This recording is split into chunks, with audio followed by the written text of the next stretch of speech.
Well, Delhi have finally won their second successive match of IPL 8, defeating Hyderabad in a very close encounter by 4 runs.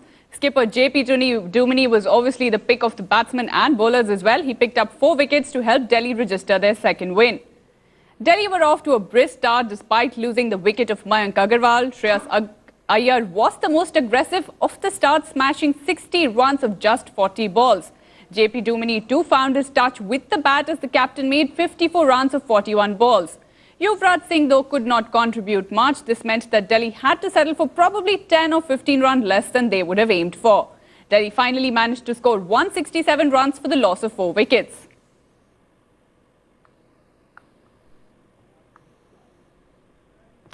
Well, Dada, obviously a roller coaster ride out there towards the end. Probably it looked like Hyderabad would make those runs with the way Karan Sharma was going, Ashish Reddy was going. Initially it was Delhi all the way. What do you have to say about this match?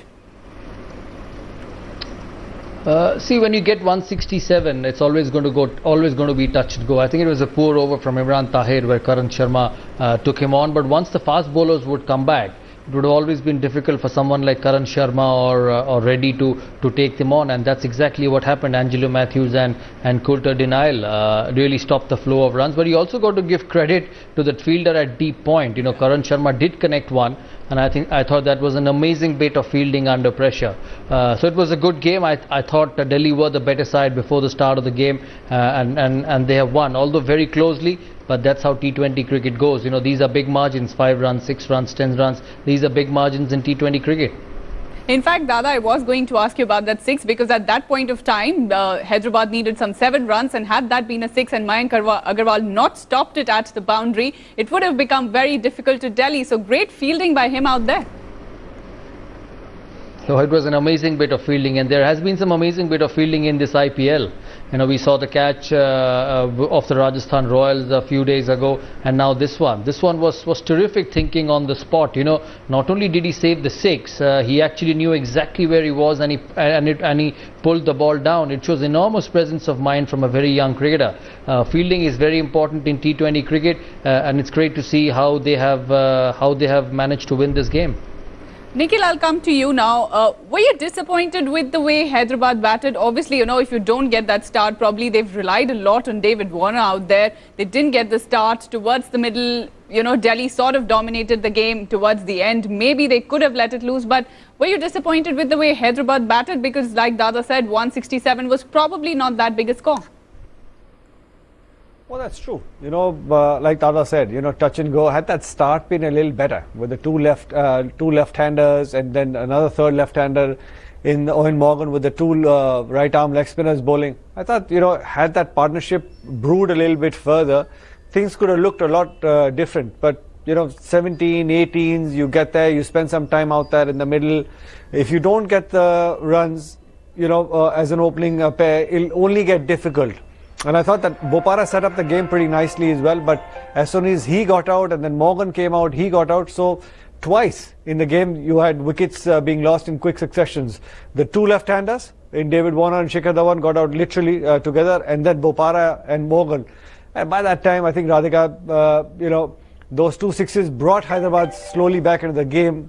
But I thought Delhi played much superior cricket tonight. Boria, but we have to talk about, you know, the captain leading from the front. It was a clear example of that by JP Dumini. He was there with the bat, he played brilliantly. And then with the ball, taking those wickets, crucial wickets out there, 4 of them. What do you have to say about JP Dumini? Yeah, and he has a good head on his shoulders. I mean, he's captained them even when, you know, a few runs go. I mean, for example, in that match against Kings 11, when Virendra Sehwag was on the attack, JP Dumini still had a smile on his face. He doesn't look flustered. Today also it was the same story. And to come and pick the wickets of Bopara, Morgan, and coming round the wicket to Morgan shows presence of mind. Even when he was giving the ball to Nathan Coulter-Nile, you can see that JP Dumini is in control. But for me, the man of the moment was Mayank Agarwal. As I said, that actually swung the match. So if anybody has to be man of the match for one freakish thing, and that was incredible fielding, incredible presence of mind, that is what won the match for Delhi, and that is Mayank Agarwal. For a young cricketer to be able to do that is something exceptional. Hyderabad, you know, Owen Morgan is the weak link. The biggest problem for Hyderabad is the absence of Kevin Peterson. Peterson would have replaced Morgan, things would have been different. That's where the problem lies as far as Hyderabad goes. And Boria, like you mentioned, obviously we've picked up player of the match as well, and it happens to be JP Dumini, no doubt out there. Who were you, Dada, were you more impressed with the way Dumini batted today, or were you more impressed with his bowling? I think he batted exceptionally well, but at the same time he bowled well also. You know, to expect Dumini to pick so many wickets it doesn't happen all the time. And have a look at those figures: 4 wickets in 3 overs.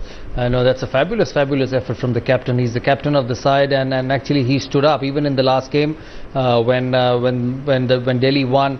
He stood up. You know, he has to lead from the front, and it's good for Delhi. They didn't start well, and now they have 2 wins in 4 games. Obviously, with that win, Delhi have actually moved to the 3rd place in the points table as well. So that is a great performance by Delhi. Obviously, a lot will change post the 2nd match. Dada, with this victory, Delhi probably did not start off well, and there were a lot of questions that were being asked of them. But now when we look, they've registered 2 back-to-back victories, and this one was a close one. So obviously, it shows character out there with the team as well. Yeah, it is, but you know, they'll have to play a lot better. They haven't played the big sides yet. They haven't played Chennai, they haven't played Punjab or Bangalore or the Kolkata Knight Riders, so they will be put under pressure against the big team. You know, to be honest, Sunrisers Hyderabad and Delhi are probably at par. Maybe Delhi is a slightly better side than the Sunrisers Hyderabad. So from that point of view, I think the better side won today. But it's the early part of the tournament. You know, over the years you've seen how teams who have started well in the tournament have gone down because the lack of depth in the side. And I think there is an issue with Delhi with the lack of depth. So hopefully they will try and be consistent, try and win games. They know that they will not win all of them to qualify to the semi-finals. They'll have to win 8. That's the yardstick for IPL teams who want to get to the last 4. That we need to win 8 games to get to the last 4, and hopefully Delhi can do that. Of course, there's another match in IPL as well today, Dada, and we will talk about that now. It will be a repeat of last edition's final in the 2nd game of the day. Kings 11 Punjab here take on defending champions Kolkata Knight Riders. Kolkata have played 2 games thus far, and they've lost 1 and won 1. For the defending champions, Gautam Gambhir has been in the form at the top. Kolkata will also, though, miss the services of Shakib Al Hasan, who has travelled back to Bangladesh for national duty. Kolkata is likely to go with Ryan Tendushkate in Shakib's absence. Punjab, though, have lost their last game against Delhi Daredevils and will be eager to get back on the winning side. The team will hope that 2 of their X-Factor players, Glenn Maxwell and David Miller, come to the party, as both have been short of runs so far. The bowlers have impressed a lot, especially local talent Anureed Singh and Sandeep Sharma with the new ball. George Bailey and the Army will be hoping to avenge the loss of last season's final in this match.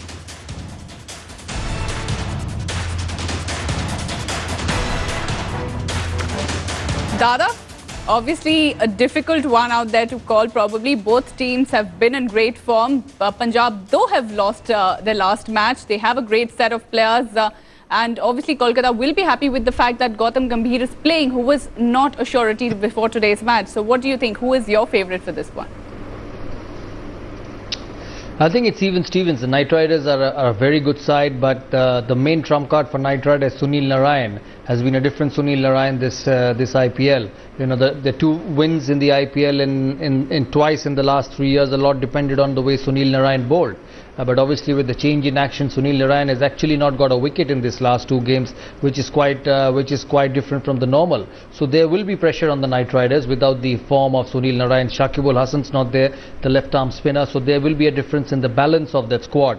And the Kings 11 Punjab is a powerhouse. They're playing back at home. I was reading in the morning newspapers that there was a bit of grass on that surface. That's what normally is at Mohali. So what they are trying to do is negate the spin factor of Sunil Narayan and the spinners of the Knight Riders, because the Knight Riders in the last game played 4 spinners. So from that point of view, the little bit of grass will help. But the Kings 11 Punjab also this season has been a bit up and down. Maxwell hasn't hit form. He's had a long summer. They won the World Cup and they've come out of the World Cup. So he hasn't hit form. But Kings 11 is a good side. They have a powerhouse. They're playing at home for the first time.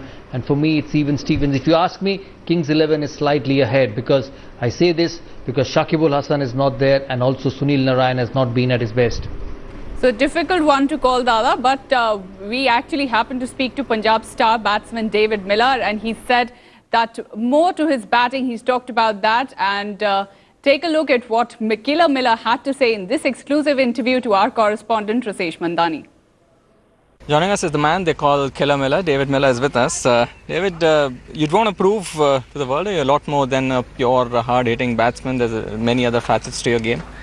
Yeah, I've been trying to work on that the last sort of 2 years. I love hitting the ball and clearing the ropes, but there's more to cricket than just that. So I'm really working on that in the last 2 years. Just rotating the strike and being a little aggressive along the ground. David, want to get cracking in this season as well? Been a few games and about to get going. Yeah, I think 2020. There's so many different things that can happen during a 2020 game, and if looking back, we probably could have had 2 out of 3 wins instead of the 1. Close finishes to both of the losses, but I personally just want to try and keep trying to put performances in for the team. This pure hard-hitting ability of hitting the long ball, has that come naturally to you? How have you developed that? I think it's been a natural thing from an early age, but certainly worked on it as well. I haven't just gone out there and been able to hit it as sweetly. So it definitely comes with time and a lot of practice. The way you were going in the semi-finals against New Zealand, the word was around you're already gearing up for the IPL. So in many ways, IPL helps you in international cricket as well, doesn't it? Big time. I think it's helped hugely. Off the field and on the field. There's a lot of pressures that come with RPL. The crowd, the spectators, the amount of people that support. So going into international, it definitely does help a lot of things. Did the whole campaign in Australia and then to see it the way it ended, took you some time to get over it? Yeah, it wasn't the greatest of results, but I really think we put up a good fight, and that's what we wanted to do, just come off with the field, with our heads held high. But it's always a bitter pill to swallow, to lose like that, gearing a lot of months into something like that, and then sort of just coming to an end. But we just got to take it on our chins. And Dada, there have been a lot of reports that from captaincy you're planning to shift to coaching as well. What is the latest in that? Sorry, I didn't get to hear you. Dada, from captaincy to coaching, is that a swift shift? Can we expect you to probably, helm the helmet for Team India? Take the reins over?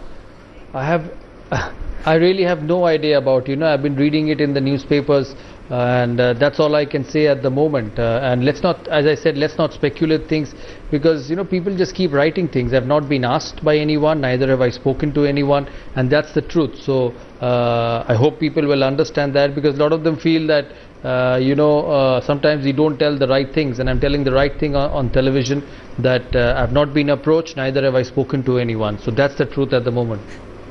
So that's the truth, but Boria, obviously you will be able to shed a lot more light on what is really happening as far as the position for the next coach of Team India is concerned.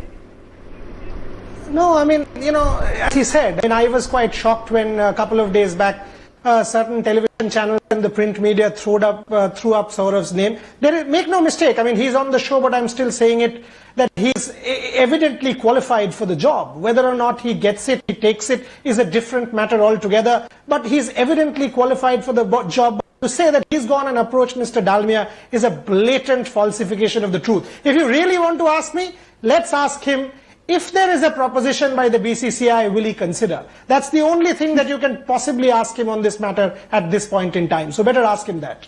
Dada, what do you have to say about that? If the offer comes, would you want to take it up? I thought your question was a lot simpler. Boria put a rather straightforward answer for me. I thought you asked a simple question and Boria asked it blindly whether I'm keen or not. I will cross the bridge when I get there, and I don't want to say anything at the moment, because I know how things work, how news works. There'll be speculations, there'll be write-ups for the next few days, and I don't want to get into that. I stick to what I've said. I've not spoken to anyone, I've not approached by anyone, and that's the 100% truth at the moment. But Boria, if you could at least tell us what sort of time frame is the BCCI looking at? Can we expect something soon, something coming out soon? What is the details on that? Yeah, I mean, over the next 1 month, you will have to see an appointment because India travels to Bangladesh early June. So expect something at the working committee on the 26th of April. Definitely something will happen on the 26th of April, whether or not a committee is formed and certain candidates shortlisted. But you will see an appointment of an Indian coach by the 15th of May. And as I said, Saurav is evidently qualified for the job, but nothing more than that. And I can say this, I mean, having spoken to BCCI members, several key functionaries, the president and several others, Saurav has not spoken to the press. So if anybody goes and says that that is the truth, he or she is lying. So that's absolute nonsense. Having said that, if the BCCI does approach him, it will be a great thing. So we'll have to wait and see on that. By 15th of May, you will see the new Indian coach. Nikhil, you've been smiling there for a long time. Would you obviously want Dada to take up that position, or would you want, say, an Indian taking over as the next coach? I've been smiling because, I hope that the BCCI asks Dada whether he should consider, taking on the difficult job of being the Indian team's coach. And I know for a fact, obviously Dada won't say that, but, play it under him. I'm sure that he'll do a fantastic job with the Indian team. Make no mistake about it, Radhika. I think it's going to be a good step in the right direction for the future of Indian cricket. But Dada, as far as your position is concerned, you don't want to talk about it, but Indian coach or foreign coach? What is your take on that? I think whoever is good, it doesn't matter who it is, whoever is good, that's important. And that's what should be the lookout of the BCCI, and I don't think these decisions should be taken very hastily. You have to find the right person before you take a judgment, because this has to be for a period of time, probably 3 or 4 years or till the next World Cup. So when you give somebody the responsibility for such a long time, it has to be well thought out. So hopefully there will be systems in place and there will be the right people deciding who that person will be. Boria, you've obviously been very closely following whatever's happening with the BCCI, and if this is an issue that is discussed, we've obviously seen names floating around and you've said that probably those are speculations, but what is the BCCI tending towards? Will they want a foreign coach this time again, or will they want somebody domestic to come up and help Team India perform better? If you really sort of dig deep into it, and again, I mean, this is conjecture more, I think the BCCI is perhaps inclined towards an Indian coach. And if you really then sort of try and identify names, I don't want to say it on national television, but Saurav's name is one that comes up anyway because he's evidently qualified for that job. So we will have to wait and see. I mean, the BCCI, I'm sure, will put systems in place. On the 26th of April in the working committee meeting in Calcutta, you will see discussions on this. Soon after, a committee will be formed. By middle of May, a person will be appointed as India coach. Some very important tournaments, including the T20 World Cup on home soil coming up next year, Radhika. So as Saurav said, it has to be a well thought out decision. But if I understand, having spoken to the board, I think they are inclined towards an Indian coach. Dada, you don't want to get into speculation. We probably still have some time as far as the new coach of Team India is concerned. But before we close this down, we want a final word from you. If you're given that opportunity, would you want to take it up? And also, who do you think is probably your biggest competitor as far as this position is concerned? Whose name crops up in your mind? I cannot say anything on this, to be honest, because whatever I say will be turned, twisted, put in whatever format they want. As I said, I've got nothing to say on this. But all I want to say is that I've not been approached and I've not spoken to anyone. That's all I can say at the moment. So as far as the position of the coach of Team India is concerned, Dada remains non-committal. He doesn't want to say anything on that right now. But thank you so much to all of you. Thank you, Dada. Thank you, Boria. And thank you, Nikhil, for joining us on this edition of Lights, Camera, Cricket. Thanks for watching.